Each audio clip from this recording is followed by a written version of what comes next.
स्वागतम स्वागतम. नमस्कार. राष्ट्रसंत तुकडोजी महाराज नागपूर विद्यापीठ स्नातकोत्तर मराठी विभाग आणि विदर्भ साहित्य संघ यांच्या संयुक्त विद्यमाने आयोजित नागपूरचे सुप्रसिद्ध कवी शरदचंद्र मुक्तिबोध यांच्या जन्मशताब्दी वर्षानिमित्त होणाऱ्या व्याख्यानमालेत आपणा सर्व रसिक मान्यवरांचे, रसिक श्रोत्यांचे मी अमृता इंदुरकर मनपूर्वक स्वागत करते. या व्याख्यानमालेतील आजचे द्वितीय पुष्प शिवाजी विद्यापीठ कोल्हापूर येथील मराठी विभाग प्रमुख प्राध्यापक डॉक्टर रणधीर शिंदे मुक्तिबोधांची कविता यावर गुंफणार आहेत. तत्पूर्वी नागपूर विद्यापीठातील स्नातकोत्तर मराठी विभाग प्रमुख डॉक्टर प्रमोद मुनघाटे यांना मी प्रास्ताविकासाठी आमंत्रित करते. नमस्कार. आजच्या या प्राध्यापक शरदचंद्र मुक्तिबोध जन्मशताब्दीच्या निमित्तानं आयोजित व्याख्यानमालेचे अध्यक्ष आमच्या राष्ट्रसंत तुकडोजी महाराज नागपूर विद्यापीठाचे सन्माननीय कुलगुरू डॉक्टर सुभाष चौधरी, आमचे या कार्यक्रमाचे सहआयोजक विदर्भ साहित्य संघाचे अध्यक्ष माननीय मनोहरराव म्हैसाळकर, तसेच आमच्या विभागातील सर्व सहकारी विद्यार्थी आणि या व्याख्यानासाठी उत्सुक असलेले सर्व रसिक प्रेक्षकांचे मी विद्यापीठाच्या मराठी विभागातर्फे स्वागत करतो. मराठीतील ज्येष्ठ कवी आणि समीक्षक प्राध्यापक शरदचंद्र मुक्तिबोध यांच्या जन्मशताब्दीचे वर्ष या जानेवारीमध्ये पूर्ण होत आहे. खरं म्हणजे यंदाचं संपूर्ण वर्ष आपलं कोरोनाशी दोन हात करण्यात गेलं आहे. त्यामुळे अनेक गोष्टींना आपण मुकलो आहोत. त्यात साहित्य आणि सांस्कृतिक क्षेत्र हे सुद्धा आलं. पण तरीसुद्धा मुक्तिबोधांची ही जी जन्मशताब्दी, त्यानिमित्तानं हा जो उपक्रम आम्ही आयोजित केलेला आहे तो ऑनलाईन पद्धतीने का होईना, पण या माध्यमातून प्राध्यापक मुक्तिबोधांचं आम्ही स्मरण करत आहोत, याचा मला स्वतःला आनंद वाटतो. मुक्तिबोधांचा जन्म 21 जानेवारी 1921 रोजी इंदूर येथे झाला आणि 2 नोव्हेंबर 1984 रोजी त्यांचं निधन झालं. मुक्तिबोध काही काळ महाराष्ट्र सरकारच्या भाषा संचालनालयामध्ये उपसंचालक म्हणून कार्यरत होते आणि त्यानंतर ते दीर्घकाळ नागपूरच्या शासकीय महाविद्यालयात मराठीचे अध्यापक म्हणून कार्यरत राहिले. अखेरपर्यंत त्यांचा रहिवास नागपुरातच होता.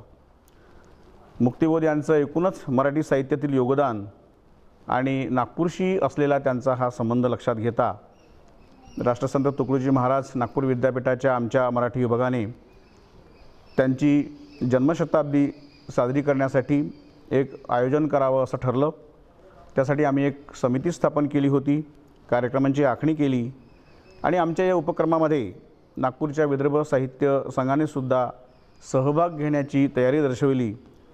त्याबद्दल प्रथमच मी विसा संघाचे अध्यक्ष माननीय मनोहरराव म्हैसाळकर आणि सरचिटणीस विलास मानेकर यांचा आभार मानतो. मुक्तिबोधांचं एकूणच मराठी साहित्यात जे स्थान आहे ते फार वरचं आहे. आपण केशवसुतांना आधुनिक मराठी कवितेचं जनक मानतो आणि मराठी कवितेला पुढचं वळण मर्ढेकरांनी दिलं असं समजतो आणि त्यामुळे मर्ढेकरांना आपण दुसरे केशवसूत असे संबोधतो. एक असं लक्षात घेऊ शकतो आपण की मर्ढेकरांचा प्रभाव हा त्यांच्यानंतरच्या कवीवर फार मोठ्या प्रमाणावरती होता, पण तो मुक्तिबोधांवरती नव्हता. किंबहुना मुक्तिबोध हे मर्ढेकरांच्या साहित्य विचारांच्या आणि काव्यातील जाणीवांच्या सुद्धा विरोधी टोकावर उभे असलेले आपल्याला दिसतात. याउलट असे चित्र दिसतं आपल्याला की केशवसुतांनी जो मानवतावाद आपल्या कवितेतून मांडला, त्या मानवतावादाला मुक्तिबोधांनी मार्क्सवादी जाणीवांचं नवीन परिमाण दिलेलं होतं. त्यामुळे केशवसुतांचे खरे वारसदार मर्ढेकर नसून मुक्तिबोध आहेत असंही मानणारा एक समीक्षकांचा वर्ग महाराष्ट्रामध्ये आहे. मुक्तिबोधांच्या कवितेतील योगदानासारखंच त्यांचं साहित्य विचारातील योगदानसुद्धा फार महत्त्वाचं मानलं जातं. सृष्टी साहित्य आणि सौंदर्यमूल्य हे त्यांचं पुस्तक अतिशय महत्त्वाचं आहे. भारतीय साहित्यशास्त्र एका बाजूला, त्यानंतर मराठेकरांचं सौंदर्यशास्त्र, त्यानंतर मुक्तिबोधांनी इहवादी आणि मानवतावादी भूमिकेतून आपल्या या पुस्तकाची मांडणी केली आणि मानुषता हे मूल्य त्यांनी मराठी समीक्षेला दिलं असं आपण मानतो. या त्यांच्या पुस्तकाकरता त्यांना साहित्य अकादमीचा पुरस्कारसुद्धा मिळाला होता. मुक्तिबोध कवी होते, साहित्य समीक्षक होते, त्याचप्रमाणे ते कादंबरीकारसुद्धा होते. क्षिप्रा, सरहद्द आणि जन है वोळतू जेथ या 3 कादंबऱ्यांनी मराठी काव्यविश्वात आपलं वेगळं स्थान निर्माण केलेलं आहे. या सगळ्या त्यांच्या साहित्याचं स्मरण करावं, त्यांच्या साहित्याचं पुनर्विलोकन करावं आणि नव्या संदर्भात एकूणच मुक्तिबोध मांडावा, यासाठी आमच्या विद्यापीठाच्या या मराठी विभागाने ही 3 दिवसांची एक व्याख्यानमाला आयोजित केलेली आहे. मुक्तिबोध जन्मशताब्दीच्या निमित्ताने आयोजित या व्याख्यानमालेच्या दुसऱ्या दिवशी आपल्यापुढे आज प्राध्यापक रणधीर शिंदे बोलणार आहेत आणि त्यांचा विषय मुक्तिबोधांची कविता असा आहे.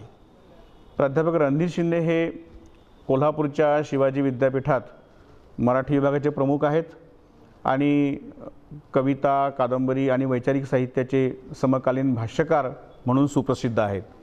मी त्यांचं या ठिकाणी स्वागत करतो आणि पुढची सूत्रे संचालन करणाऱ्या प्राध्यापक अमृता इंदुरकर यांच्याकडे देतो. धन्यवाद.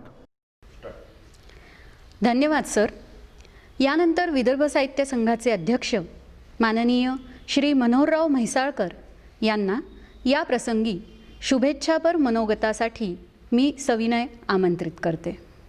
यावर्षी आपण मराठीतील सुप्रसिद्ध कवी, समीक्षक आणि कादंबरीकार शरदचंद्र मुक्तिबोध यांची जन्मशताब्दी साजरी करीत आहोत. 21 जानेवारीला त्यांच्या जन्मशताब्दीची सांगता होत आहे. कोरोनासारख्या महामारीच्या या काळात काही गोष्टी आपण करू शकलो नाही, त्यापैकी ही एक महत्त्वाची आहे, पण ती आता होत आहे,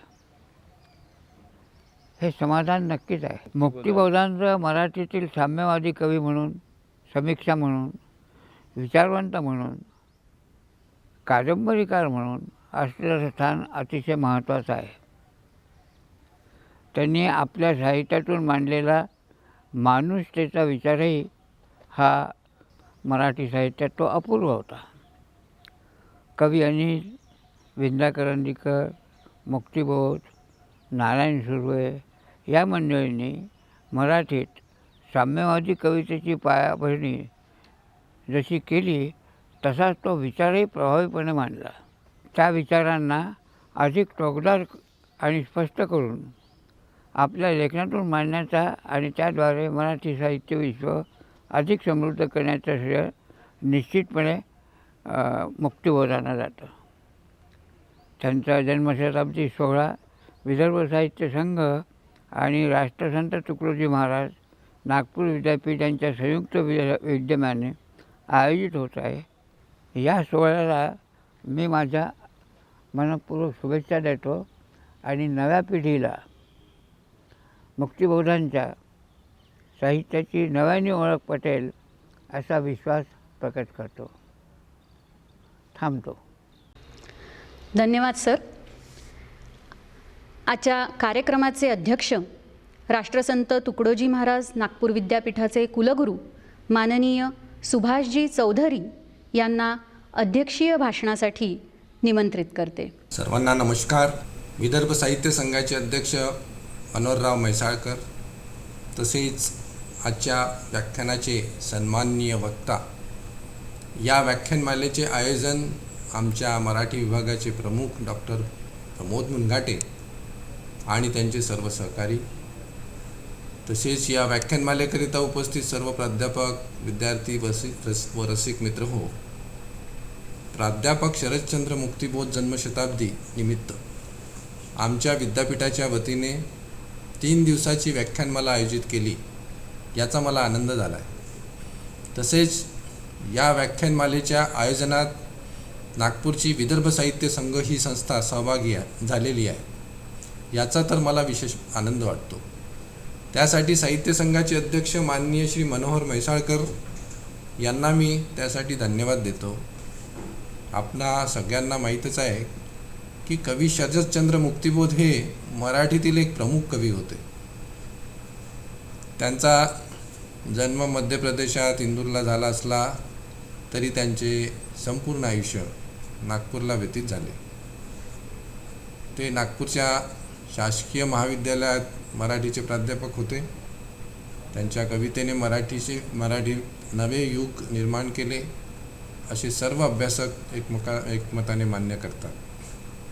कवितेबरोबर प्राध्यापक शरदचंद्र मुक्तिबोध यांनी आपले स्वतःचे साहित्यशास्त्रही निर्माण केले होते, नवीन सिद्धांत मांडले होते. त्यासाठी त्यांना साहित्य अकादमी पुरस्कारही मिळाला आहे, याचा आपल्या सगळ्यांना अभिमान आहे. म्हणूनच त्यांच्या जन्मशताब्दीनिमित्त आमच्या विद्यापीठाने एक व्याख्यानमाला आयोजित केली आहे. आजच्या व्याख्यानमालेकरिता मी आपणा सगळ्यांना शुभेच्छा देतो. धन्यवाद सर.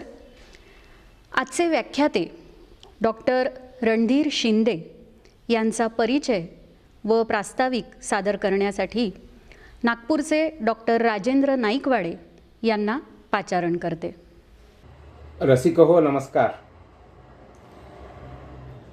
मराठीतील नवकाव्याचे एक जनक शरदचंद्र माधव मुक्तिबोध यांच्या जन्मशताब्दी वर्षाच्या निमित्तानं राष्ट्रसंत तुकडोजी महाराज नागपूर विद्यापीठाचा स्नातकोत्तर मराठी विभाग आणि विदर्भ साहित्य संघ नागपूर यांनी संयुक्तपणे एका व्याख्यानमालेचं आयोजन केलेलं आहे. व्याख्यानमालेच्या आजच्या सत्रात मी सर्व मान्यवरांचं, आजच्या वक्त्यांचं आणि हा कार्यक्रम बघणाऱ्या सर्व श्रोत्यांचं मनापासून स्वागत करतो. शरदचंद्र मुक्तिबोध हे मराठीतल्या सामाजिक जाणीवेच्या परंपरेचे, ज्या परंपरेला डॉक्टर दभी पहिली परंपरा म्हणतात, त्या परंपरेचे आणि मार्क्सवादी जाणीवेच्या काव्यप्रवाहाचे अत्यंत महत्त्वाचे कवी ठरतात. आणि सोबतच मर्ढेकरांसोबत नवकाव्याच्या जनकत्वाचा मानही मुक्तिबोधांना दिला जातो. खरं तर खऱ्या मार्क्सवादी प्रभावाची कविता मुक्तिबोधांपासूनच, दर्जेदार कविता मुक्तिबोधांपासूनच मराठीमध्ये सुरू झालेली दिसते आणि त्याचा प्रवाह आपल्याला पुढच्याही काळामध्ये नारायण सुर्वे, यशवंत मनोहर यांच्यासारख्या कवींवर पडलेला दिसतो. म्हणजे एक प्रकारे मराठीतल्या मार्क्सवादी जाणीवेच्या काव्यप्रवाहाचे जनकही मुक्तिबोध ठरतात. परंतु केवळ तेवढ्यावरच मुक्तिबोधांचं मोठेपण आपल्याला स्पष्ट करता येत नाही. जसं डॉक्टर आभा पाटणकर त्यांच्या मुक्तिबोधांवरच्या समग्र समीक्षेमध्ये म्हणतात की मुक्तिबोधांची खरी मूल्ययुक्त मौलिक कविता जर कोणती असेल तर ती उत्तर काळामध्ये सत्याची जाच संग्रहामध्ये प्रकाशित झालेली आणि त्यांच्यातल्या आध्यात्मिक जाणीवेच्या प्रभावाचं निदर्शक असणारी कविता. कारण की मुक्तिबोधांचा काव्यप्रवास हा उत्तरोत्तर विकसित झालेला आपल्याला दिसतो. 1947 मध्ये नवी मळवाटपासून ते 1998 प्रकाशित झालेल्या सत्याची जातपर्यंत, ज्याच्यामध्ये त्यांच्या 1984 झालेल्या त्यांच्या मृत्यूपर्यंतच्या कविता सत्याची जातमध्ये आपल्याला दिसतात. मध्ये यात्रिक संग्रह येतो. तर प्रेमनिसर्ग जाणीवेपासून ते सामाजिक समाजनिष्ठ जाणीवेपर्यंत आणि मग आध्यात्मिक अशा प्रकारच्या जाणीवेपर्यंतचा प्रवास आणि हा विकास मुक्तिबोधांच्या काव्यामध्ये झालेला दिसतो.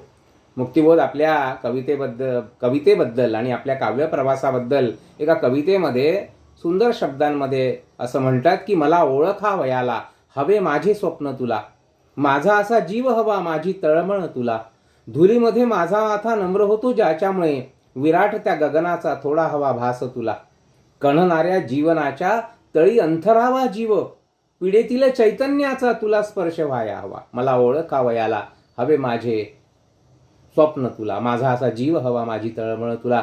मानवी जीवनातील चैतन्याचा स्पर्श, चैतन्य तत्वाचा स्पर्श आणि भारतीय चिंतनातील अद्वैत विचारांचा आणि त्यांच्या चिंतनाचा स्पर्श, चैतन्याचा स्पर्श मुक्तिबोधांच्या काव्याला झालेला आपल्याला स्पष्ट दिसतो. आणि मग एक प्रकारची, एक सश्रद्ध अशा प्रकारची जाणीव त्यांच्या काव्यामधून विकसित झालेलीही आपल्याला पुढच्या काळामध्ये पाहायला मिळते. आकाशगंगेच्या काठी तुझ्यातून डहाळीगत मी आलो, म्हणून तुझ्याविना जे जे काही असते तिथे तिथे मी नसतो, असं मुक्तिबोध स्पष्टपणे व्यक्त करतात. दुःखाची मजला देऊनी मिरास, माझा बहुमान थोर केला, माझ्या मिसे तुम्ही तुमचे बोलता, माझ्याकडे दिला सर्वपणा, असं म्हणणारा कवी पसायदान मागतो ईश्वराजवळ.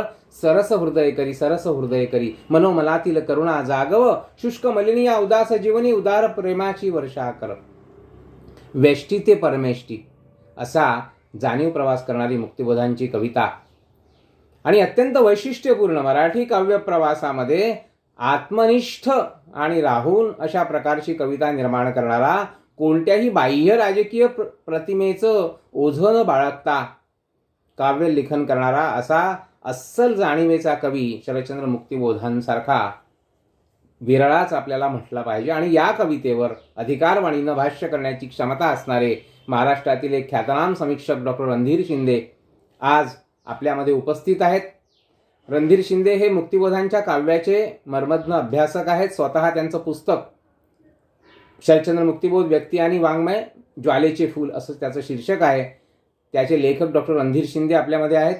डॉक्टर रणधीर शिंदे हे शिवाजी विद्यापीठ कोल्हापूरच्या मराठी विभागाचे प्रमुख आहेत, प्रोफेसर आहेत. त्यांची काही पुस्तकं दी के बेडेकरांवरचा त्यांचा ग्रंथ प्रसिद्ध आहे, दिलीप चित्रे यांची कविता, इतरही त्यांची काही संपादनं प्रसिद्ध आहेत. वेगवेगळ्या संस्था, साहित्य क्षेत्रातल्या साहित्य अकादमी, भाषा सल्लागार समिती किंवा साहित्य संस्कृती मंडळ या संस्थांमध्ये त्यांनी सदस्य म्हणून पूर्वी कार्य केलेलं आहे. आज ते 3-4 विद्यापीठांच्या म्हणजे बनारस हिंदू विद्यापीठ, शिवाजी विद्यापीठ अशा 4 विद्यापीठांच्या अभ्यास मंडळावर कार्य करत आहेत. विविध पुरस्कारांनी सुद्धा सन्मानित आहेत. आणि नवोदोत्तर काळातले एक गंभीर प्रकृतीचे आणि महत्त्वाचे समीक्षक म्हणून डॉक्टर शिंदे यांची ओळख आहे मराठी साहित्य विश्वाला. मी डॉक्टर शिंदे यांना विनंती करतो की त्यांनी मुक्तिबोधांची कविता या विषयावर आपले विचार या ठिकाणी व्यक्त करावेत. सर्वांना नमस्कार. मराठी विभाग राष्ट्रसंत तुकडोजी महाराज नागपूर विद्यापीठ नागपूर यांच्या वतीनं आयोजित केलेल्या या शरदचंद्र मुक्तिबोध शताब्दी चर्चासत्रानिमित्तानं मुक्तिबोधांच्या कवितेसंबंधी काही एक विचार मी या सत्रामध्ये मांडणार आहे.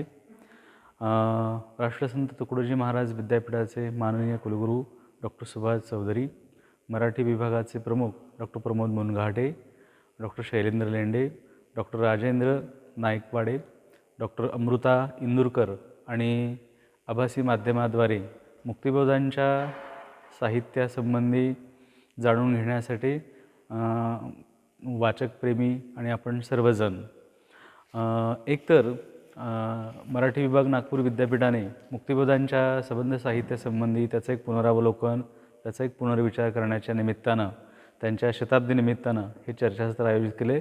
त्याचा मला मनस्वी आनंद देखील वाटलेला आहे. एकतर मुक्तिबोधांच्या आयुष्याचा एक प्रदीर्घ पट नागपूरसारख्या शहरामध्ये व्यतीत झालेला आहे. दीर्घकाळ त्यांचा व्यासंग, लेखन, कलासाधना, लेखन निर्मिती या शहरामध्येच घडलेली आहे. त्यामुळे नागपूर विद्यापीठाच्या मराठी विभागाने हे चर्चासत्र आयोजित करणं अतिशय औचित्यपूर्ण आहे. दुसरं एक महत्त्वाचं म्हणजे शताब्दीच्या निमित्तानं त्या कालखंडानंतर नंतरची पिढी मुक्तिबोधांच्या किंवा कोणाही लेखकाच्या साहित्यासंबंधी एका प्रदीर्घ काळानंतर कोणत्या दृष्टिकोनातून पाहते, त्यांच्या साहित्याचं आकलन आणि त्याचं एक अर्थनिर्णयन वेगळ्या कालखंडामध्ये कसं केलं जाऊ शकतं यासंबंधीचा काही एक विचार या शताब्दी चर्चानिमित्तानं होऊ शक्य आहे. एकतर मुक्तिबोधांनी दीर्घकाळ अतिशय गंभीरपणानं, व्रतस्थपणानं लेखन केलं.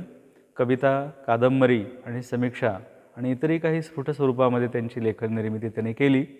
कादंबरीमध्ये ट्रायलॉजीसारखा कादंबरी त्रिदल किंवा कादंबरीसारख्या त्रिधारा त्यांनी क्षिप्रा, सरहद्द आणि जनहे ओळतू जेथे मधून एक कादंबरीचा एक मोठा फलकावरती एका मध्यमवर्गीय कुटुंबाचा जीवन प्रवास आणि बिशूची जीवन कहाणी, त्याला राजकीय आयडियॉलॉजी आहे, सामाजिक दर्शन आहे, मध्य प्रदेशाची एक मोठी पार्श्वभूमी त्यांच्या कादंबरीत दिलेला आहे. समीक्षेमध्ये अतिशय महत्त्वाचा आणि मूलभूत स्वरूपाचा विचार मुक्तिबोधांनी मांडला, मानुषतेचा विचार मांडला आणि सातत्यानं एकाच वेळी ललित लेखन निर्मिती आणि समीक्षा गंभीरपणानं मुक्तिबोध करत आलेले आहेत. त्यामुळं मुक्तिबोधांच्या ह्या त्रिवेणी स्वरूपाच्या वाङ्मय निर्मितीकडं नव्या दृष्टिकोनातून पाहणं मला महत्त्वाचं वाटत आलेलं आहे आणि कवितेसंबंधी देखील मुक्तिबोधांच्या एका नव्या दृष्टिकोनातून विचार करणं शक्य आहे. मुक्तिबोधांची जडणघडण, त्यांचं विचार विश्व आणि त्यांच्या लेखन निर्मिती पाठीमागं जो एक अंतस्थ स्वरूपानं, एक सुसंगतपणानं त्यांच्या जडणघडणीचा एक जो मोठा भाग आहे त्याच्या संबंधीनं काही एक संक्षिप्तपणानं निर्देश करणं आवश्यक आहे. मुक्तिबोधांची जडणघडण ही मध्य प्रदेशामध्ये झाली. हिंदी आणि मराठी अशा बहुलभाषिक प्रदेशामध्ये मुक्तिबोधांची जडणघडण झाली. त्यांच्या आईवडिलांचा, विशेषतः आईचा त्यांच्यावरती खूप मोठा प्रभाव होता. आईला सतत आपल्या मुलांनी वाचन करावं असं वाटतं आणि प्रेमचंद, ह.ना. आपट्यांसारख्या कादंबऱ्या त्यांनी वाचलेल्या होत्या. आईच्या अतिशय उदार हृदयी आणि वाचनाचा एक मोठा संस्कार मुक्तिबोधांच्यावरती झाला. त्याचबरोबर आपला सर्वांना कल्पना आहे की मुक्तिबोधांचे मोठे बंधू गजानन मुक्तिबोध, ज्यांनी हिंदी नवकवितेची एक घडण केली, हिंदी आधुनिक कवितेला एक मोठा कॅनव्हास गजानन मुक्तिबोधांनी प्राप्त करून दिला. या वडील बंधूंच्या अत्यंत मोठा प्रभाव शरदचंद्रावरती पडलेला आपल्याला दिसतो. मध्य प्रदेशामधला माळवासारखा प्रांत, वडिलांच्या ठिकठिकाणी झालेल्या बदल्या, संस्थानी जीवन, कुटुंब जीवन, महाविद्यालयीन जीवन, शाळा, वेगळी शहरं, अशा एका वेगळ्या काळाचा आणि सामाजिक जीवनाचा, कुटुंबाचा एक मोठा संस्कार मुक्तिबोधांच्यावरती झाला. वडील बंधू गजानन मुक्तिबोध लहानपणापासून अतिशय वाङ्मयप्रेमी, वाचनप्रेमी होते. कविता लिहायचे, आपल्या घरामध्ये मोठमोठ्यानं कविता ते वाचून दाखवायचे. त्याचं एक आकर्षण गजानन मुक्तिबोधांना लहानपणापासून पडलेलं होतं. दोघांच्या साहित्याचे संवेदनबिंदू, त्याच्या धारा याच्यामध्ये खूप अंतर देखील आपल्याला पाहायला मिळतं. पण तरी देखील शरदचंद्र मुक्तिबोधांच्या लहानपणीच्या जडणघडणीमध्ये वडील बंधूंचा त्यांच्यावरती मोठा प्रभाव झालेला होता. इंदौरला महाविद्यालयीन जीवनामध्ये अनेकविध प्रकारचं वाचन, ते मराठी, भारतीय साहित्य, इतरपरी हिंदी साहित्यातलं खूप मोठं वाचन मुक्तिबोधांनी केलेलं होतं. जागतिक वाङ्मयातल्या काही पुस्तकांचं, लेखकांचं आवर्जून त्यांनी वाचन केलं होतं. या महाविद्यालयीन काळातल्या जडणघडणीमध्ये मुक्तिबोधांच्या काही एक वाङ्मयीन संस्कार आणि विचार विश्वास संस्कार झाला. इंदौरमध्ये एका बाजूला गिरण्या, मजुरांचं जीवन, हालाकीचं जीवन, कुटुंबातली बेताची परिस्थिती, तरुण कोवळ्या वयामध्ये त्यांच्या मानस आणि विचार विश्वाच्या घडणीच्या काळामध्ये मार्क्सवादी विचारांचा आणि आयडियॉलॉजीचा त्यांना परिचय झाला. त्या प्रकारचं वाचन त्याने केलं. काही मित्र त्यांना या प्रकारच्या मार्क्सवादी विचारसरणीतल्या काही संबंधित त्यांना लाभले. तर या सगळ्यामधून मुक्तिबोधांचं विचारविश्व घडत होतं असं आपल्याला दिसतं. भालचंद्र लोवलेकर किंवा ग. रा. खंडकर किंवा वसंत हजरनीस जे नवकवी होते, अशा काही लोकांच्या सहवासामध्ये देखील एका बाजूला वाङ्मयाचा संस्कार त्यांच्यावरती होतात आणि दुसऱ्या बाजूला एक राजकीय आणि सामाजिक विचारसरणी म्हणून मार्क्सवादाच्या दर्शनाचा अतिशय खोलवरचा ठसा आणि संस्कार मुक्तिबोधांच्यावरती पडलेला आपल्याला दिसतो आणि ज्याचा संबंध मुक्तिबोधांच्या लेखन निर्मितीशी आपल्याला दाखवता येतो सुसंगतपणानं. एकतर मुक्तिबोधांचा पहिला कविता संग्रह 1949 साली नवी मळवट प्रकाशित झाला आणि एक वेगळी विचारधारा, एक वेगळी संवेदनशीलतेची कविता मराठीमध्ये दृश्यमान झाली. या कवितेचा चेहरा किंवा त्याची धाटणी, त्याचं एक भावविश्व, विचारविश्व मराठीमध्ये एका नव्या पद्धतीनं अवतीर्ण झालं. मला इथं अतिशय नम्रपणानं आणि आवर्जून नमूद करा असं वाटतं, नवी मळवट या संग्रहाला त्यांनी 49 साली जी पहिल्या आवृत्तीला प्रस्तावना लिहिली आणि 1964 साली दुसऱ्या आवृत्तीला त्यांनी जी प्रस्तावना, प्रदीर्घ स्वरूपाची प्रस्तावना लिहिली. मुक्तिबोधांच्या भावविश्वाचं, त्यांच्या जडणघडणीचं, निर्मिती प्रेरणांचं, वाङ्मयीन आविष्काराचं आणि एकंदर त्यांच्या वर्ल्ड व्ह्यूचं, विचारविश्वाचं अंकन मुक्तिबोधांच्या या नवी मळवटच्या प्रस्तावनेमध्ये अतिशय मर्मग्राही, साक्षेपी आणि मराठी नवकवितेचा, मराठी कवितेतल्या धारांचा, त्यातल्या प्रवाहांचा अंतर्गत सुसंगतपणानं वेध घेणारी प्रदीर्घ अशा प्रकारची अत्यंत मर्मग्राही प्रस्तावना मुक्तिबोधांनी लिहिलेली आपल्याला दिसतात. आधुनिक कवितेच्या 2 धारा, 2 परंपरा ते मांडतात. एक नवकवितेची परंपरा की ज्याच्यामध्ये ऱ्हासशील आणि व्यक्तिवादी, निराशावादी अशा प्रकारची परंपरा आहे, आणि दुसरी परंपरा ही आशावादी, समाजवादी किंवा साम्यनिष्ठ, सामाजिक बांधिलकीला अग्रक्रम देणारी ही आशावादी परंपरा, सामाजिक जाणिवेची धारा. तर या 2 धारांमधले अंतर्गत परस्पर संबंध, त्यातला विरोध, त्यातली वैशिष्ट्य, त्यातल्या मर्यादा मुक्तिबोधांनी फार साक्षेपानं त्यांच्या प्रस्तावनेमध्ये नमूद केलेले आहेत. आणि मला सांगायला फार वेगळा असा उल्लेख वाटतो की मराठी समाज, मराठी संस्कृती, मराठी वाङ्मय ज्या दिशांनी, ज्या नव्या काळामध्ये बदलत होतं, पालटत होतं, त्याचे अत्यंत स्वागतशील साक्षीदार म्हणून मुक्तिबोधांच्या संबंध प्रस्तावनेकडे आपल्याला पाहावं लागतं. 64 सालाच्या प्रस्तावनेमध्ये त्यांनी असं म्हटलं होतं की आजच्या कालखंडामध्ये बहुजन समाज जागृत झालेला आहे आणि बहुजन समाजाच्या स्वातंत्र्यामधूनच संपूर्ण मानवतेचे आणि व्यक्तींचे स्वातंत्र्य जवळ येणार आहे व उच्चतर जीवनाकडे वाटचाल होणार आहे. महाराष्ट्रातल्या भविष्यामधल्या काही खुणांचा, बदलांचा भविष्यदर्शी अशा प्रकारचा वेध मुक्तिबोधांच्या त्या प्रस्तावनेमध्ये होता. ही देखील बाब इथं आवर्जून नमूद करण्यासारखी आहे. मुक्तिबोधांचे 3 कविता संग्रह प्रकाशित झाले: नवे मळवाट, यात्रिक आणि सत्याची जात. सत्याची जात हा त्यांच्या मरणोत्तर मृत्यूपश्चात कविता संग्रह प्रकाशित झाला. ह्या 3ही संग्रहामधील काही वेगळेपणाच्या निरीक्षणांच्या स्वरूपाची काही निरीक्षणं मी मांडणार आहे. एकतर मुक्तिबोधांची कविता ही आधुनिक मराठी काव्य परंपरेतील मार्क्सवादी जाणिवेची, मानववादी परंपरेतली अतिशय महत्त्वाची कविता आहे. त्याला स्वतःची एक दृष्टी आहे, व्हिजन आहे जगाकडे बघण्याचा. त्यांचा म्हणून मुक्तिबोधांचा एक वेगळा डोळा किंवा दर्शन, दृष्टिकोन देखील आहे. आणि आपल्या सर्वांना माहीत आहे की मुक्तिबोधांच्या संबंध विचारसरणीमध्ये, विचारविश्वामध्ये मार्क्सवादाला, सकारात्मक पॉझिटिव्ह मार्क्सवादाला एक राजकीय आणि सामाजिक विचारविश्व म्हणून अतिशय महत्त्वाचं स्थान आहे. त्यांच्या लेखन निर्मितीचा एक मोठा ऊर्जा स्रोत म्हणून मार्क्सवादी जीवनदृष्टीला आपल्याला आवर्जून उल्लेख करावा लागतो. या प्रस्तावनेमध्ये अतिशय थेटपणानं आणि स्वच्छपणानं मुक्तिबोधांनी नमूद केलं आहे की मार्क्सवादाला आत्मसात करूनच पुढे जाता येईल, नाकारून नव्हे. मार्क्सवाद या शब्दाच्या उच्चारानेच ज्यांच्या डोक्यात तिडी कोटते त्यांनी हे पुस्तक न वाचले तरी चालेल. अशा प्रकारचा काहीसा अभिमानाचा, स्पष्टवक्तेपणाचा स्वर मुक्तिबोधांच्या त्या प्रस्तावनेमध्ये मार्मिकपणे त्यांनी नमूद केलं आहे. आणि म्हणून मार्क्सवाद हे मानवी जीवनाचं, कल्याणाचं, वेलफेअर स्टेटचं एक महत्त्वाचं साधन आहे आणि त्या जीवनदृष्टीचा, मार्क्स दर्शनाचा आपण अंगीकार करायला पाहिजे. अगदी जन हो वळतू, जेथे या कादंबरीचा शेवट ज्यांनी ते शीर्षक त्यांनी वापरले आणि रामदासांचे तो एक पद वापरले, एक ओळ वापरले की जन जेथे वळतू, जनांचा सागर जिथे विसावतो आहे, मिसळतो आहे, अशा समूहामध्ये, अशा समाजामध्ये मला मिसळायचं आहे आणि नवं काहीतरी करायचं आहे.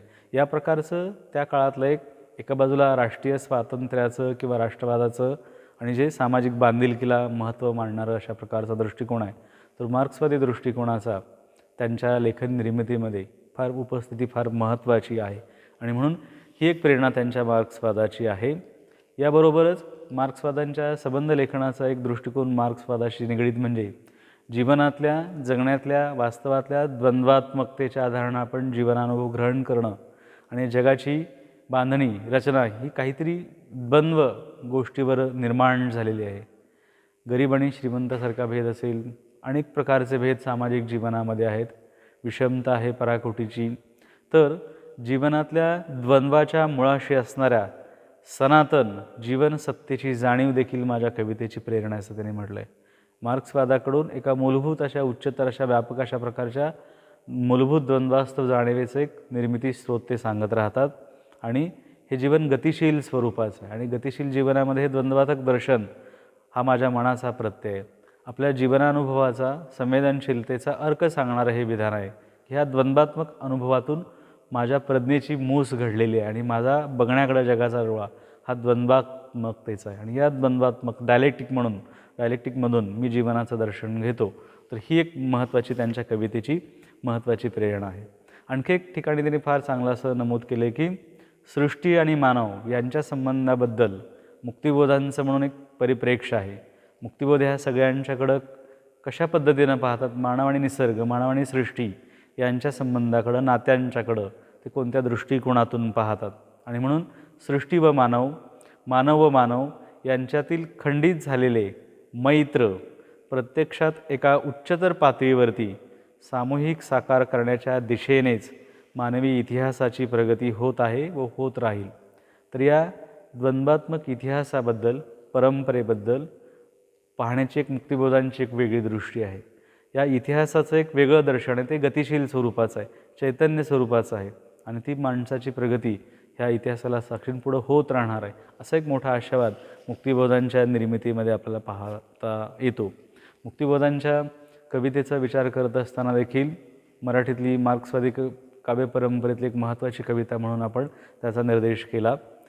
एकतर ह्या द्वंद्व अशा रूपातून मानवी जीवनाची कशी घडण झालेली आहे आणि समाजामध्ये अनेक प्रकारची विषमता कशा पद्धतीनं आकाराला आलेली आहे. तर या विषमतेबद्दल, गरीब आणि श्रीमंतीच्या भेदाबद्दल, मजूर आणि भांडवलदार, कामगार आणि भांडवलदार यांच्या नात्यांच्याकडं ते कशा पद्धतीनं पाहतात आणि एक मार्क्सवादी दृष्टिकोनाचा अप्रोच म्हणून कवितेमधून ते कशा पद्धतीनं भारित करत राहतात. एखादी राजकीय विचारसरणी आणि ती मानवी संबंधाबद्दलची आहे, मानवी आणि निसर्ग यांच्या संबंधाबद्दलची आहे, तर ती पद्यातून, कवितेतून कशा पद्धतीनं भारित करतात. गद्यामधून सांगणं की जिथं विवेकाचा संबंध आहे, स्पष्टीकरणाचा संबंध आहे, तार्किकतेचा संबंध आहे, पण कवितेसारख्या अतिशय संदिग्ध अशा आणि संक्षिप्त अशा गोठीवशा काव्यप्रकारामध्ये एखादी विचारदर्शन सांगणं ही फार जिकिरीची आणि आव्हानप्रद अशा प्रकारची गोष्ट असते. म्हणून मुक्तिबोधांच्या संबंध कवितेमध्ये मार्क्सवादी जीवनदृष्टीचा एक मोठा विलोभनीय अशा प्रकारचा आविष्कार झालेला आपल्याला दिसतो. हे जग अन्यायी जग आहे, पीडित अशा प्रकारचं जग आहे, शोषणाचं जग आहे, कुणाच्या तरी शोषणावर उभं राहिलेलं हे मुठभरांचं, अल्पसंख्याकांचं, भांडवलदारांचं, श्रीमंताचं, धनिकांचं हे जग आहे आणि या प्रकारचा एक पेच ताण मुक्तिबोधांच्या संबंध कवितेमध्ये आहे. आणि म्हणून यासाठी या अंधारातून, या काळोखातून, या अन्यायी विषम रचनेतून एका उजेडाकडं, प्रकाशाकडं, उद्याच्या सुंदर दिवसाकडं जायचं आहे आणि त्याचं एक सुसंगत अशा प्रकारचं सूत्र मुक्तिबोधांच्या कवितेमध्ये ते नकारात्मकतेतून, विध्वंसेमधून, युद्धप्रवर्षितीमधून ते एका सकारात्मक पॉझिटिव्ह अशा ऋणात्मक अशा धनऋणात्मक अशा स्वरूपाचा एक पेच मुक्तिबोधांच्या कवितेमध्ये आणि उद्याकडे जाणार आहे. आणि उद्याचं विश्व हे मार्क्सवादामध्ये ज्या प्रकारची आयडिओलॉजीमध्ये अतिशय आदर्शवादी कल्पनाशील अशा प्रकारचं राज्य, मानवी स्वातंत्र्याचं, मानवी समतेचं, विषमतारहित सर्वसामान्य जगण्यांचं, समष्टींचं एक जग आहे आणि तिकडं जाण्याचा एक प्रवास. तर असा एक सूत्र, कल्पसूत्र मुक्तिबोधांच्या कवितेमध्ये एका विषम पीडित अन्यायी रचनेकडून, अंधाराकडून उजेडाकडे जाणाऱ्या कवीचं एक भावसंवेदन मुक्तिबोधांच्या कवितेमध्ये आहे. एक प्रकारचं मेलेल्या जीवाचं उदास गाणं म्हणून देखील त्यांच्या कवितेला महत्त्व आहे. पोटपाट एक भाकरीचे स्वप्न, पोटाचेच गोळे फार मोठे विघ्न, विकात्या बाजारी लोटाविरीत परंतु पडू द्या अन्न खळगीत. या प्रकारचा एक पराकोटीचा परात्मभाव, एक प्रकारचं तुटलेपण जे सामान्य माणसांचं आहे, कष्टकऱ्यांचं आहे, मजुरांचं आहे, कामगारांचं आहे, अशा प्रकारची एक भूक आहे, पराकोटीचं दारिद्र्य आहे, विवंचना आहेत, विषमता आहेत, लुबाडणूक आहे, फसवणूक आहे, पिळवणूक आहे, असं एक भावविश्व मुक्तिबोधांच्या कवितेमध्ये सतत पाहायला मिळतं. आणि म्हणून एक प्रकारची पोलादी चौकट काचणारी, मानवी स्वातंत्र्याचा संकोच करणारी आणि त्याला सतत बांधून ठेवणारी एक पोलादी काच, जो जड स्वरूपाचा आहे, चैतन्य स्वरूपाचा नाही आहे, गतिशील स्वरूपाचा नाही आहे, असं एक गोठवलेलं जग मुक्तिबोधांच्या कवितेमध्ये सतत आपल्याला पाहायला मिळतं. आणि म्हणून त्याच्या विरोधामध्ये, त्याच्या नकारामध्ये सतत मुक्तिबोधांची कविता बोलत राहते. ती युद्धाची भाषा बोलते, प्रतिआक्रमणाची भाषा बोलते, हिंसेची भाषा बोलते, काउंटरची भाषा बोलत राहते, युद्धाची भाषा बोलते, रणभूमीची भाषा बोलते. आणि हा बदल, परिवर्तन, मार्क्सवादी गतितत्त्वज्ञानामध्ये बदलाला किंवा परिवर्तनाला खूप महत्त्वाचं स्थान आहे. हे गोठलेलं जीवन, गारठलेलं जीवन नव्यानं सजीवपणानं वाहत राहावं आणि या वाहतेपणामध्ये बदलाला किंवा सामाजिक परिवर्तनाला आणि सर्वसामान्यांच्या इच्छा आकांक्षांना, त्याच्या स्वप्नभूमीला एक फार महत्त्वाचं स्थान आहे. आणि तिकडे जाण्याचा एक प्रवास मुक्तिबोधांच्या कवितेमध्ये सतत पाहायला मिळतो. आणि म्हणून अंधारी रात्र आहे, काळोखी रात्र आहे, पण पहाट होणार आहे, उजाडणार आहे. आणि हा उद्याचा सूर्य हा सामान्य माणसांचा, त्यांच्या जगण्याचा, त्यांच्या स्वातंत्र्याचा, त्यांच्या समतेचा असेल, असं एक भावस्वप्न मुक्तिबोधांच्या कवितेमध्ये पाहायला मिळतं. एक नवारंभ आहे, सतत नूतनीकरण आहे सामान्य माणसांचं. आणि म्हणून त्यांच्या कवितेमध्ये सतत नव्या काळाविषयी, नव्या जीवनाविषयी, नव्या युगाचा एक मोठा कॅनव्हास सतत मुक्तिबोधांच्या कवितेमध्ये पाहायला मिळतो. भविष्यातल्या गर्भातल्या बाळाचे रुदन, सशक्त व्हा पाय रोवा उद्याची चाण, पालटते कोणी विश्व इतिहास पाण, हुशार रे जन्म घेतसे काहीसे नवीन. या प्रकारच्या नवारंभाला, नव्या गोष्टीला आणि नव्या सुरुवातीला मुक्तिबोधांच्या कवितेमध्ये फार महत्त्वाचं स्थान आहे. एक प्रकारचा भविष्याचा एक सकारात्मक, आदर्शवादी अशा प्रकारचा युटोपिया म्हणून देखील त्याला मुक्तिबोधांच्या कवितेमध्ये महत्त्वाचं स्थान आहे. उद्याचं जग हे माझ्या सामान्य माणसांचं जग असेल, ते समतेचं जग असेल आणि त्या प्रकारचं एक जाणीव विश्व मुक्तिबोधांच्या कवितेमध्ये केंद्रीय स्वरूपाचं आहे. आणि यासाठी नव्या बाळाची प्रतिमा वारंवार मुक्तिबोधांच्या कवितेमध्ये आलेलं आहे. हे नवं शिशुबाळ आहे, ते नवं जन्म घेणार आहे. आधीचा इतिहासाचं, विषमतेचं काळोखी राज्य संपवून, इतिहासाचं ओझं नाहीसं होऊन एका नव्या जीवनाला नवारंभ होणार आहे, सुरुवात होणार आहे. आणि म्हणून शिशु मानवाची महातेजो मूर्ती, ही जी शिल्प आहे, ही जी मूर्ती आहे, ही जी जडणघडण आहे, हे महातेजाची मूर्ती आहे. आणि मुक्तिबोधांच्या कवितेमध्ये सतत तेजाच्या, सूर्याच्या, प्रकाशाच्या, उजेडाच्या अनंत अशा प्रकारच्या प्रतिमांचा खच आहे.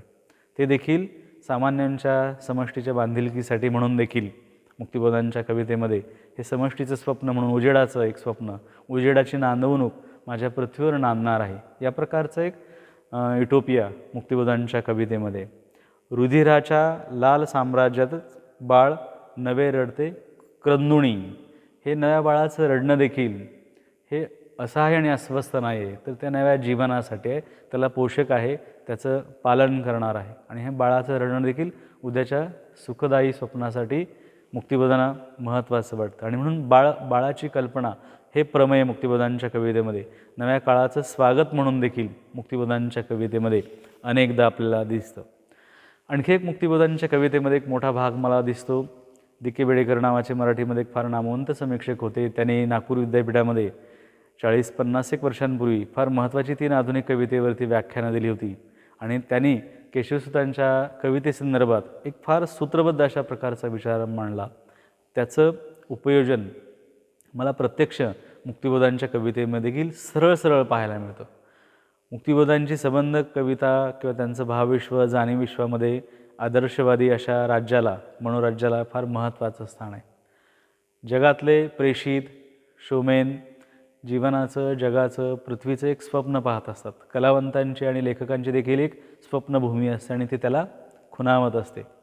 तर ही सामाजिक बांधिलकी मांडणाऱ्या, समाजाला महत्त्व देणाऱ्या, गरिबांच्या आणि कष्टकऱ्यांच्या भावविश्वाला मुखरित करणारी ही भविष्यातली स्वप्नसृष्टी असते, स्वप्नभूमी असते. तर ह्या स्वप्नबंधाचा, स्वप्नभूमीचा अतिशय विलोभनीय अशा प्रकारचा आविष्कार मुक्तिबोधांच्या कवितेमधून झालेला आणि तो त्यांचा आवडता कल्पनामधनं देखील आहे.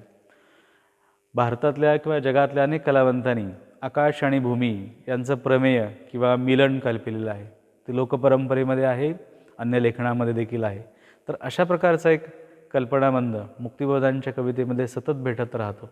मुक्तिबोधांच्या संबंध कवितेमध्ये आकाश आणि भूमी याचं नेपथ्य किंवा हा भूगोल किंवा हा अवकाश का आलेला आहे, तो निव्वळ वस्तुनिष्ठतेसाठी किंवा एक कविकल्पना म्हणून आलेला नाही आहे. तर मुक्तिबोधांच्या मनामध्ये जे एक मानवतेचं अतिशय विशाल, उच्चतर अशा प्रकारचं स्वप्न होतं आणि ही स्वप्नभूमी, त्याचं एक अंकन आणि एकांकन मुक्तिबोधांच्या संबंध कवितेमध्ये सतत आहे. की जसं केशवसुतांच्या कवितेमध्ये स्वर्गसृष्टीचा एक सतत पाठलाग आहे.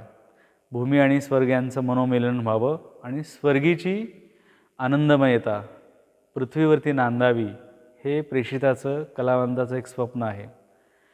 देवांचं राज्य, एका वेगळ्या अर्थानं आजचे लोक ज्या अर्थानं धार्मिक लोक देवांचं राज्य म्हणतात, त्या अर्थानं देवांचं राज्य नव्हे, की ज्या राज्यामध्ये सामान्य माणसाला सुखाचे दिवस घालवता येतात, त्याच्या स्वातंत्र्याला मुभा आहे, त्याच्या आविष्काराला एक मोठा अवकाश आहे, सगळ्या प्रकारच्या स्वातंत्र्याला, समतेला, त्याच्या आनंदाला. तर असं एक देवाचं राज्य सतत मुक्तिबोधांच्या कवितेमध्ये मानवतावादाचा एक मोठा युटोपिया म्हणून मोठ्या प्रमाणामध्ये आलेला आपल्याला दिसतो. आणि ते सतत त्यांची प्रज्ञेची झेप सतत भूमीवरून आकाशाकडे जाते. हे आकाश विराट स्वरूपाचं आहे, ते सूर्याच्या रूपामध्ये आहे, ते स्त्री पुरुषांच्या किंवा भूमी आणि आकाश या कल्पनाबंधांना देखील ते व्यक्त झालेलं आपल्याला दिसतं. आणि ह्या सुखमय अशा मानवी राज्याच्या मागणीसाठी या प्रकारचं एक जाणीवसूत्र मुक्तिबोधांच्या कवितेमध्ये सतत आलेलं आपल्याला दिसतं. ही पृथ्वी नभाच्या मिलनासाठी सतत आसुसलेली आहे. तर हा एक सतत परस्परांचा समर्पणाचा, शरण्यभावाचा, सामाजिक माणसांसाठी फलदायी ठरणारा, सुफळ ठरणारा कल्पनाबंध मुक्तिबोधांच्या कवितेमध्ये सतत भेटत राहतो. वसुदेच्या हृदयाची पीडा सीमापार झालेली आहे आणि पिऊनिया अपरंपार प्रीत नभाची. तर ह्या नभाविषयी आकाशाच्या प्रीतवैभवाची गाणी किंवा तो एक कल्पनाबंध मुक्तिबोधांच्या मानवतावादाचा जाणीवेचा एक विचारव्यूह म्हणून सतत मुक्तिबोधांच्या कवितेमध्ये मोठ्या प्रमाणामध्ये आलेला आपल्याला दिसतो. यात्रिक या संग्रहामध्ये त्यांची मराठीची नगरी नावाची एक फार चांगली दीर्घ कविता आहे. या कवितेमध्ये देखील शब्द काय आहेत पहा, की माझा प्रतापी पिता सूर्य त्रैलोक्याचा करी दाह, रुपेरी ज्वाळेच्या किरणाणी तीक्ष्णशा, नाहतसे त्यात माय धरित्री, पुन्हा पुन्हा यव्वनवती होतसे, कृष्ण कमळातली श्यामकांत सुंदरी, पेटलेली विराटशी ज्योत एक लाट घेत, लहरत उंच उंच उंचावत, चालली आकाशात आदर्शाच्या मानवी सूर्याकडे. तर या प्रकारचा एक पितृरूपी कल्पनाबंध आणि जो आकाश आणि पृथ्वीच्या नांदवणुकीसाठी, सरळ मिसळणीसाठी, एकोप्यासाठी, एकत्वासाठी, एका अर्थानं ही अद्वैताकडं जाण्याची, चांगल्या अर्थानं मानवी सुखासाठी आणि कल्याणासाठी, तर असा एक विरोधभावाचा परंतु सरळ मिसळणीचा एक कल्पनाबंध मुक्तिबोधांच्या कवितेमध्ये सतत आहे. अमर आहे सृजनेच्छा धरणीची, कारण अखंड आहे सूर्याकडे तिची धाव. ह्या भूमीची धाव सतत सूर्याकडं आहे. तर हा माता पिता रूपी कल्पनाबंध मानवी कल्याणासाठी, त्याच्या सुखसंवर्धनासाठी, त्याच्या इच्छा आकांक्षासाठी मुक्तिबोधांच्या कवितेमध्ये सतत भेटत राहतो. आणि त्याचबरोबर मुक्तिबोधांचं स्वप्न काय आहे, तर येई येई महाकवी आज मुक्त कंठाणे, अन्नसागराचे प्रेमसरितांचे गीत गा, साम्य सूर्याखाली नव्या प्रजेच्या विकासाचे गीत गा. तर असे एक आयडिओलॉजिकल दृष्टिकोन मुक्तिबोधांच्यामध्ये, की नवा साम्य सूर्य उगवणार आहे आणि त्यासाठी ह्या साम्य समाजाच्या वाटचालीसाठी आकाश आणि पृथ्वीचं हे मनोमिलन होत राहावं, या प्रकारची एक आकांक्षा मुक्तिबोधांच्या कवितेमध्ये आहे. आणि म्हणून एका आशावादाला, उद्याच्या दिवसाला, उद्याच्या भल्यासाठी एक भावविश्व मुक्तिबोधांच्या कवितेमध्ये मोठ्या प्रमाणामध्ये. मुक्तिबोधांच्या कवितेमधल्या आणखी एक 2 सूत्रांचा मी या ठिकाणी विचार करतो. एक म्हणजे त्यांच्या कवितेमध्ये निसर्ग संवेदनाचा एक वेगळा अशा प्रकारचा आविष्कार आहे. विशेषतः नवी मळवाटमध्ये निसर्ग आणि प्रीतबंधाचा एक वेगळा अशा प्रकारचा आविष्कार झालेला आहे. आणि त्या पाठीमागं देखील या मार्क्सवादी दृष्टिकोनाचा किंवा त्यांचा मानव आणि निसर्ग, मानव आणि सृष्टी यांच्या संबंधाचा जो दृष्टिकोन आहे तो त्यांच्या कवितेमध्ये आपल्याला पाहायला मिळतो.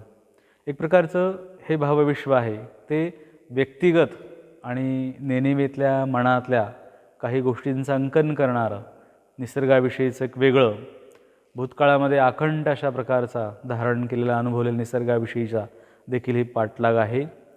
वर्षागम, पाऊसधारा, सांज, श्रावण ढग किंवा किती मधुर जादू एकलेपणाची, मस्त पिती निलिमा उंच त्या नभाची, राणीवणी डोंगरी जादू मधुर. तर निसर्गाकडे एक मॅजिकल जादुई पद्धतीने पाहणं, मानवापेक्षा निसर्ग हा काहीतरी उच्चतर अशा प्रकारची गोष्ट आहे आणि त्या निसर्गाच्या ठायी अनेक गोष्टी सामावलेल्या आहेत आणि माझ्या मनाची रुजवात किंवा त्याची एक तद्रूपता माणसाची निसर्गाशी होते. तर त्या निसर्गाची एक उच्चतर अशा प्रकारची आणि जी व्यक्तिगत नेणेविषयी मनाशी निगडीत आहेत अशा काही भावावस्था मुक्तिबोधांनी त्यांच्या निसर्गविषयक संवेदनेमधून व्यक्त केलेल्या आपल्याला दिसतात.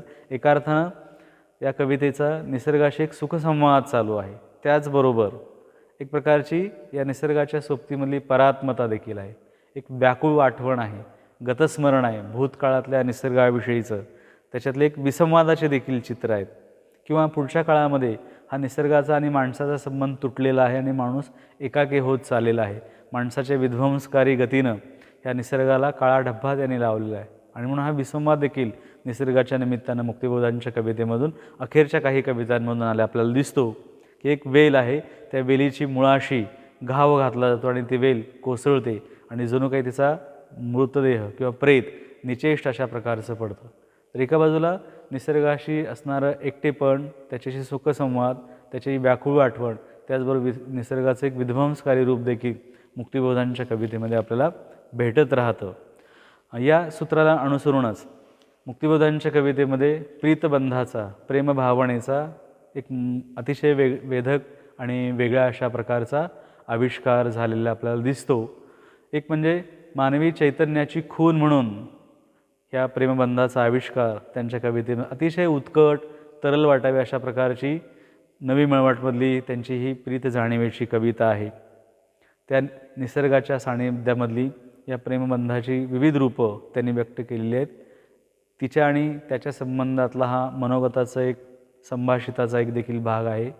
भूतकाळातल्या आठवणी आहेत, त्यातलं एकटेपण आहे, विसरलेपण आहे, त्यातली उदासीनता आहे, क्षणक्षण गुंफित जीवन, पवित्र बंधन या प्रकारची जाणीव आहे आणि निसटलेल्या प्रीतभूतकाळाचा अनावर अशा प्रकारचा पाठलाग देखील मुक्तिबोधांच्या कवितेमध्ये, एक प्रकारची नॉस्टेल्जिया, गतस्मरण देखील मुक्तिबोधांच्या काही प्रेमविषयक कवितामध्ये आहे. आणि म्हणून विसर क्षणांचे मृदू नाते, पाठीशी सुखदुःखाचे ओझे या दृष्टिकोनातून देखील त्याचा आविष्कार झालेला आहे.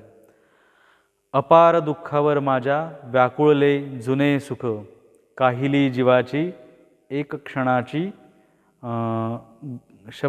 शमत नाही या प्रकारचं एक भावविश्व मुक्तिबोधांच्या प्रीतविषयक किंवा प्रेमविषयक कवितामध्ये. मात्र मुक्तिबोधांच्या कवितेतलं ही प्रीतिविषयक जाणीव एका द्वंद्वात्मक नात्यानं देखील अधोरेखित झालेली आहे. माझ्या स्वतःची वैयक्तिक निष्ठा आणि अवैयक्तिक अशी सामाजिक निष्ठा यातला एक अंतर्विरोध मुक्तिबोधांच्या प्रेमविषयक कल्पनामध्ये किंवा सूत्रामध्ये सतत व्यक्त झालेला आहे. व्यक्तिगत जाणीव महत्त्वाची का सामाजिक जाणीव महत्त्वाची असा एक विचार कलह किंवा द्वंद्व त्यांच्या मनामध्ये आहे. आणि एका अशा अवस्थेमध्ये ह्या बाहेरच्या समाजाच्या गतीला आपण प्रतिसाद द्यायला पाहिजे. माझ्या व्यक्तिगत आत्मगत अशा प्रीतभावाचा विलोप केला पाहिजे, विराम दिला पाहिजे आणि समाजप्रीती मला महत्त्वाचं आहे, समाजाचं प्रेम मला महत्त्वाचं आहे, तिकडं विसर्जित झालं पाहिजे. या प्रकारची एक जाणीव मुक्तिबोधांच्या कवितेमध्ये अनेकदा व्यक्त झालेली आपल्याला दिसते. वैयक्तिक प्रीती ही मानवी प्रीतीच्या आड येऊ शकते याचं एक भान कदाचित मार्क्सवादी जीवनदृष्टीमुळे त्यांच्यामध्ये आलेलं असावं आणि सतत त्या बाहेरच्या आवाजाला, बाहेरच्या जगाला, बाहेरच्या प्रेमाला, प्रतिसादाला, सामूहिक प्रेमाला, मानवी प्रेमाला ते प्रतिसाद देत आहेत असं एक भावजग त्यांच्या कवितेमध्ये. एका कवितेमध्ये त्यांनी फार चांगलं त्याबद्दल लिहिले ओळे आहेत की सतत प्रवासी उठेन मी, मग ऐकून दूर कुणाची, अनावर मला ओढील माया दूरदूरच्या गे रस्त्यांची. ही जी माया आहे दूरदूरच्या रस्त्यांची ती व्यक्तिगत नाही, ती सामूहिक स्वरूपाची माया आहे. त्या लोकांच्यामध्ये मी विसर्जित होणार आहे, तिकडे मी जाणार आहे आणि म्हणून जनसागरी मिळेन तेव्हा सापडेन कधी निराळा, मला बोलविल दूरदूरच्या राजपथांचा गरम धुराळा. हे सरळ सरळ सामाजिक आणि राजकीय आणि सामाजिक विचारदर्शनांचा अंकण आहे. वैयक्तिक प्रेमाचा विलय करून सामूहिक प्रेमाकडे जाण्याचं एक भावविश्व मुक्तिबोधांच्या कवितेमध्ये मोठ्या प्रमाणामध्ये आलेलं आपल्याला दिसतं.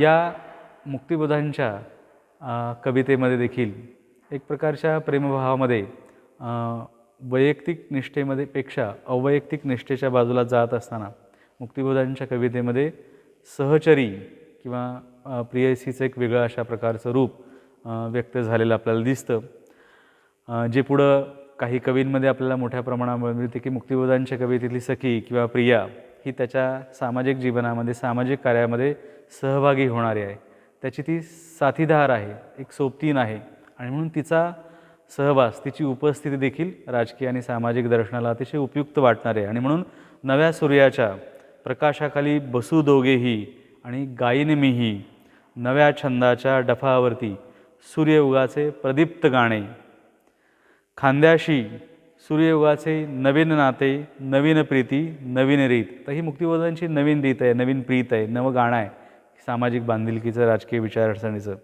खांद्याशी खांदा, कराशी कर, चरणाशी चरण जुळवून चालत जाऊ अंधाराशी लढत लढत, या प्रकारचा एक लढाऊ बाणा आणि आपल्या कामामध्ये सहभागी करून घेणारा एक भाग मुक्तिबोधांच्या कवितेमध्ये आलेला आपल्याला दिसतो.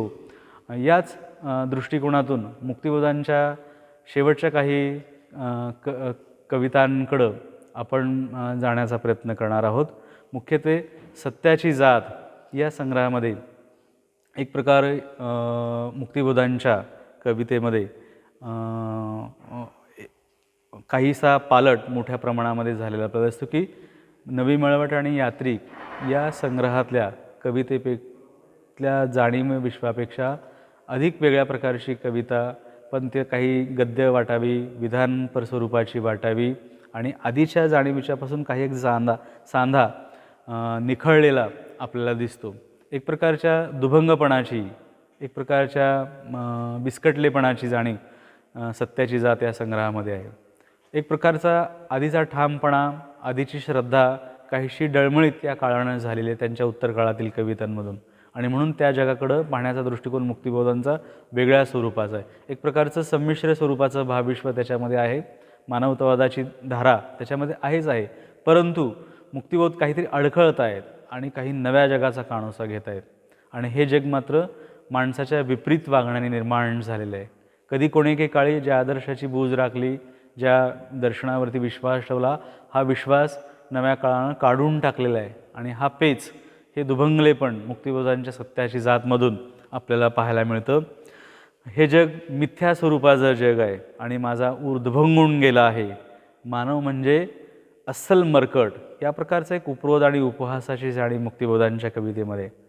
मनुष्यत्वाची एक एक पायरी उतरत उतरत असत्य तेच सत्य, अनिती तीच नीती, अमानुष तेच मानुष असे ठणकावून पशुसंस्कृतीची दानत निखालस सिद्ध करीत माणसाचा प्रवास हा पुन्हा पशुत्वाकडं चाललेला आहे. स्वार्थ, अप्पलपोटेपण, फसवलेपण, हिंसा, पराकोटीची अमानवीयता याचे एक रूपं मुक्तिबोधांच्या शेवटच्या संग्रहाकडे येताना आपल्याला पाहायला मिळतात आणि म्हणून आधीच्या संग्रहापासून त्यांच्या या कवितेचा काही सांधा निखळलेला आपल्याला दिसतो.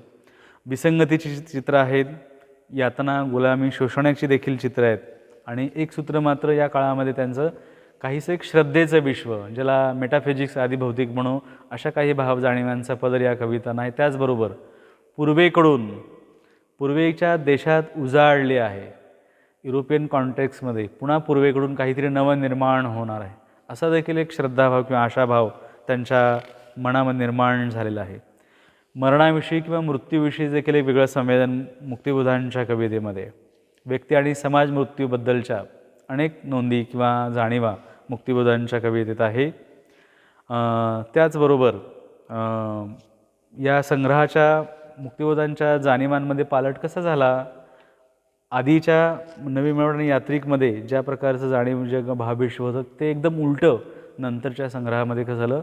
सत्याची जातमध्ये एक कवितेचा तुकडा अशा प्रकारचा आहे की एक काळ होता, वृक्ष होतो, वृक्षानंद होतो, परंतु आज पूर्ण दूर झालो आहे, अलिप्त दृष्टी बघून परतून आलो आहे एका स्वागतशून्य वसाहतीत. मुक्तिबोधांच्या कवितेतला संघर्ष, त्याची रणभूमी, क्रांतीचं गाणं, आशावाद, एक सकारात्मक राजकीय दर्शन हे नंतरच्या काळामध्ये विलोप झालेलं दिसतात. एक प्रकारचा तटस्थपणा आणि एक प्रकारच्या स्वप्नसृष्टीचा स्वप्नभ्रमाची जाणीव, दुभंगपणाची जाणीव मुक्तिबोध अखेरच्या संग्रहामध्ये व्यक्त करताना आपल्याला दिसतात.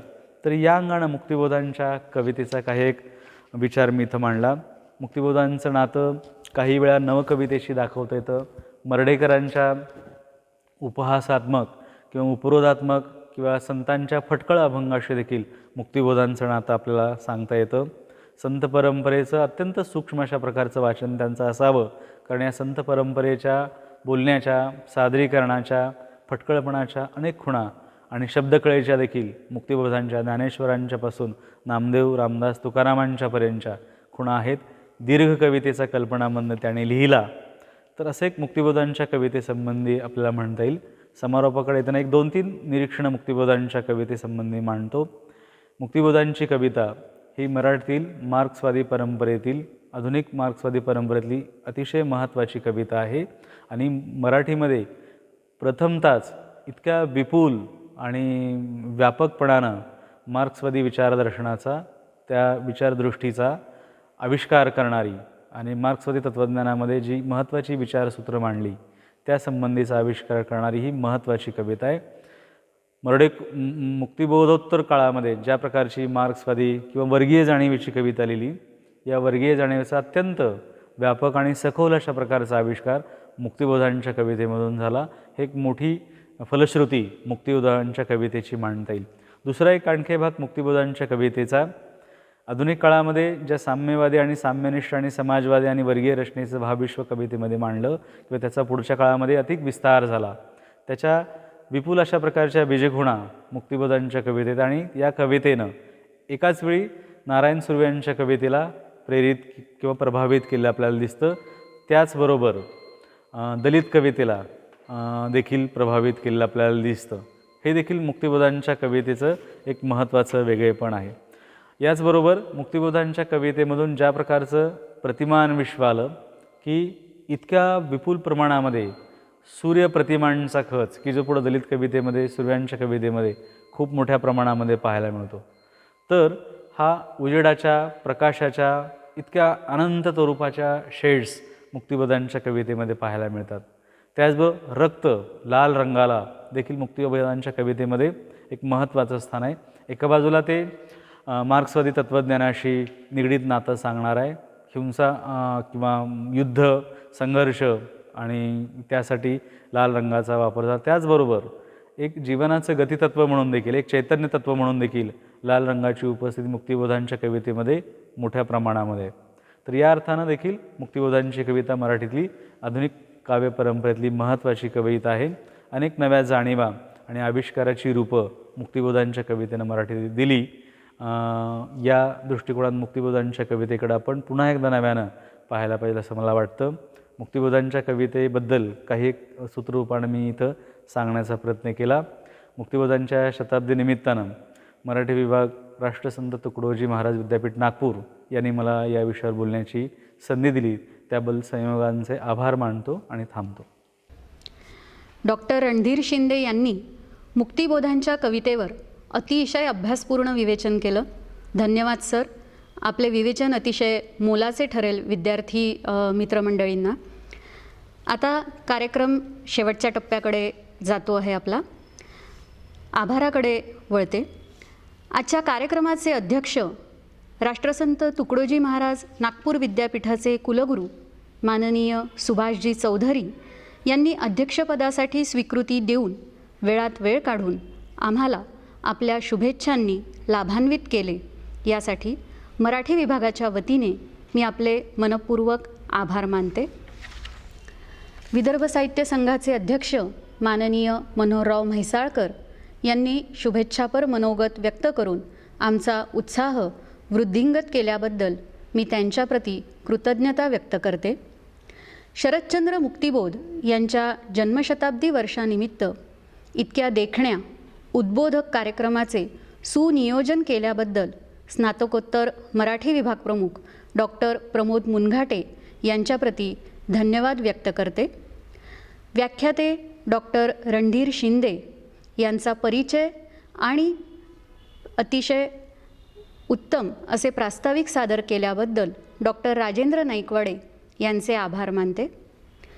आज आपल्यासमोर मुक्तिबोधांच्या कवितेवरील विवेचन ज्यांनी अतिशय सुगम ओघवत्या शैलीत सादर केले ते कोल्हापूर येथील शिवाजी विद्यापीठातील मराठी विभाग प्रमुख डॉक्टर रणधीर शिंदे यांचे मनपूर्वक आभार. सरतेशेवटी ज्यांच्याशिवाय हा कार्यक्रम यशस्वी होऊच शकला नसता त्या सर्व अभ्यासू रसिक श्रोत्यांप्रती खूप खूप धन्यवाद व्यक्त करते. पुढेही आपणा सर्वांची अशीच साथ मिळत राहो या सदिच्छेसह आजचा कार्यक्रम इथेच संपला असे जाहीर करते. उद्या परत ठीक 6 वाजता मुक्तिबोधांचे कादंबरी विश्वावरती वेबिनार इथे आयोजित केलेला आहे. तेव्हा ठीक 6 वाजता परत इथेच भेटूया. नमस्कार.